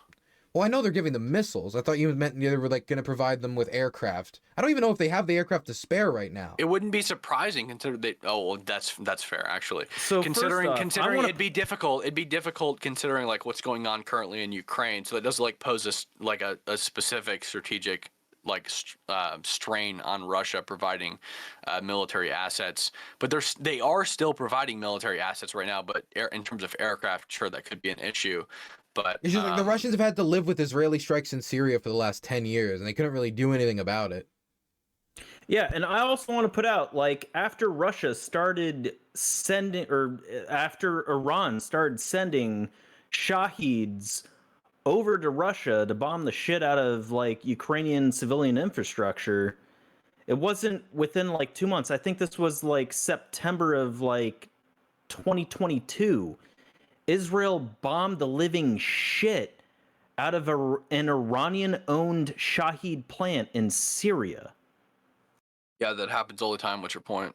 Iran doesn't care if Syria is getting bombed. Even if it's their facility. An Iranian-owned... No, like, they haven't had, like, direct clashes between their own infrastructure. Every terrorist organization in Syria, Lebanon, or Gaza is funded by Iran. We're not talking about a terrorist organization. We're talking about a state-owned piece of infrastructure. Show me where a state-owned piece of infrastructure in Syria was bombed by Israel. That wasn't Iranian fund. In Syria? Iranian funded. Yeah. Or where did you say Lebanon? That's or did you say Syria? Well, there you go. You just said that's not Iranian funded. No, I said show me where it wasn't Iranian funded. Show me where Israel bombed a piece of infrastructure in Syria or Lebanon that was state-owned and not funded by Iran. Because Israel's not. Well, Israel's not. Hard to Israel's find not even. They're all funded by Iran. Israel's not even like opposing the Syrian or Lebanese government. They're opposing the terrorist organizations that are in those respective regions. I don't know, how those terrorist organizations aren't the government. It's away from my point. I think you honestly just have no idea what you're talking about in terms of the geopolitical conflict that's happening in the Middle East. I think you're way in over your depth. No, I just pointed out a spot where Iran was funding What the fuck do you mean prove it? Like Wait, you wait, want me wait. to Keep going, like keep pull going, up keep the going. the news Keep article? going. You said where Iran was funding what? Yeah, Iran was funding the fucking piece of infrastructure that was funding What like was the piece of building of infrastructure? Iran, like Shahed drones. Show me that it was a piece of infrastructure that was state-owned and was not like being used by terrorists, and Israel bombed it. Owned by what state? Are you talking about owned by Syria? Whatever fucking state you're talking about. You're talking about Syria or Lebanon. Whichever You're one. just, I don't give a fuck. Fucking like going off into nowhere now. It doesn't matter. It was I'm just asking you to show me in Syria. either whichever one you're talking. Okay. In Syria, So, show me. have they called it show a new me where state? this piece of state-owned infrastructure in Syria was bombed that wasn't being used by terrorists, that was funded by Iran, and not being used by terrorists, was bombed by Israel. Show me, please. Provide me a source. Well, so listen, you right just now have you're to going to expect say they're that by funded by the terrorists, 'cause fact it's it the Middle is East. definitely terrorist owned if it's used by Iran. Probably oil funded somebody, No, too. I'm not saying that. I'm saying show me a piece of infrastructure in Syria that was funded by Iran, not used by terrorists, and was bombed by Israel. Show me that it wasn't used by Yeah, the Shahed Hezbollah, factory. for example. It was Send not me used a by link. Hezbollah. Send me a link. Send it in the chat to this fucking call. 1 second. What does Hassan say? No way How about to that do Trump that win, other guys? than What was that all about? It was pretty colossal. Yeah, let's move it on. What do you think there? What do you think? We could have a conversation as to the details of a specific bombing of a specific city, I guess. Guys, Wait, Jill, wait, son, Can I so ask one careful. question? Can I just ask one question to Lactoid? Okay. So, Why is your shirt not off? yeah, that's the first one. That is a good question. I don't work out as much. The second question is, if your priority here is peace, though, is there a deal which you just wouldn't accept? Let's say the Russians came up and they said, we need to keep everything that we currently hold and no NATO membership for Ukraine. They can't join NATO, none of these defensive agreements. We get to keep everything we currently hold, and then we can have a ceasefire, right? I don't know. Okay. I don't know if it means no NATO. I would agree there would need to be some kind of security assurance, like with teeth. There'd have to be some kind of security assurance with teeth going forward. I agree, because I agree. I don't want like a Minsk 3, and then we just get caught up in everything all over again. Potentially, something happens down the line. So there would need to be some kind of security assurance, some kind of way to work that out. But then in terms of territory, I think I think there needs to be concessions. I think Crimea and the Donbass. The Donbass. Yeah, the Donbass. Return, just send it to me in my DMs. What do you mean the Donbass when you say that? Cam, you want Luhansk to and Donetsk, like all of it? Yeah, chat won't Alright. load. Just send it to me in my at DMs. least I got it. the lines that Russia has right now. Oof. So splitting the Don.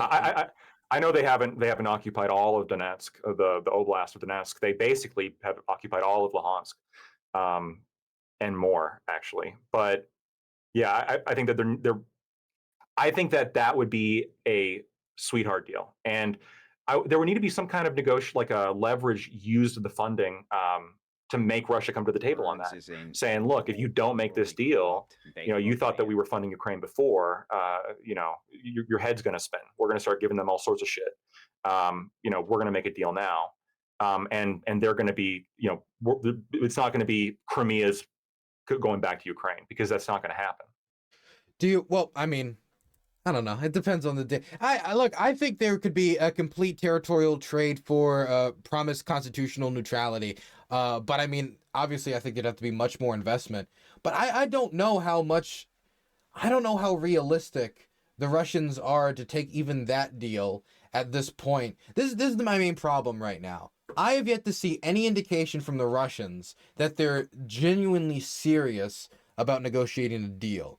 And so from my view, is not that you completely discount the idea of a good faith deal that respects Ukrainian sovereignty, or in some way that they can live with, but you prepare for the scenario where that's not going to happen first. And then once you've prepared for the situation where the thing that the Russians have done up to this point, which is violate deals, lie about invade, they continue to do that. And once you've gotten your foundation under your feet, you've got leverage, you've got force, the Ukrainians are well armed, the Russians are doing offensive after offensive after offensive, and there's just too much ammunition for them to keep pushing, then you might force them into a position where they have to accept it if they're not already going to. But even if they are, more leverage is better for negotiations. That's making deals 101. So under every proposal that I could think of, from Trump's philosophy, from Harris's philosophy, if you want to get the best deal and you want to encourage the Russians to end the war, you've got to double down on Ukraine's support.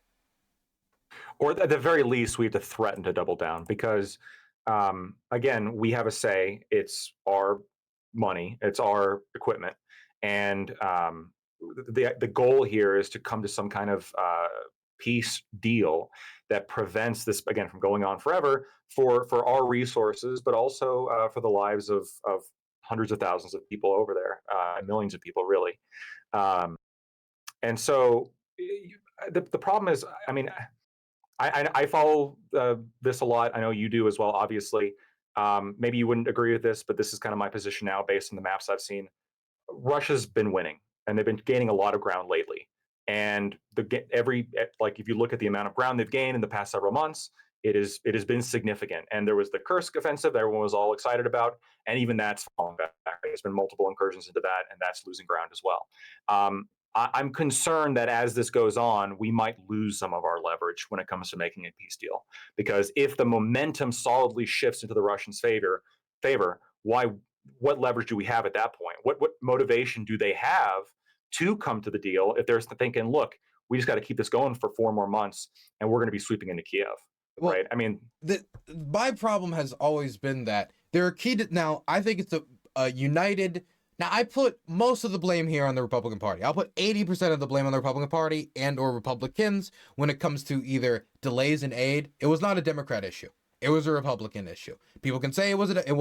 Ilhan Omar and the rest of the peaceniks within our party quickly quieted down after they released their letter because DNC leadership, I mean, even if you'd be as cynical as possible, shut them up, right? That did not work within the Democratic Party. Republican Party, that was not the case. And that did undercut support during key battles like the battle for Avdiivka, where some of Ukraine's best defensives were, and we're still living with the outgrowths of that. Eventually aid was passed, but it was like much later than it necessarily should have been.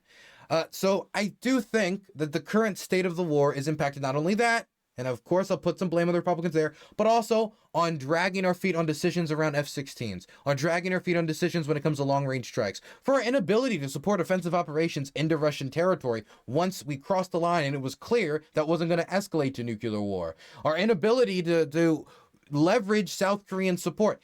Point is, the Biden administration, due to his long experience in the office and veterancy when it comes to foreign policy, was too hesitant on making these key decisions that need to be a lot more speed on, while Republicans provided no pressure for Biden to act better and also delayed aid. And I think that's brought us to the position we are now, at least from an American perspective. Dylan, I've got a jet. No worries, I just wanted to thank you for inviting me on tonight. And hey man, if you ever decide that you want to bring Hippy Dippy back up in the next 4 years of Trump, let me know and I will personally help you organize. I swear to God, I will bring the conservatives to Hippy Dippy. You'll bring the conservatives? I've been told that by many conservatives, Cam.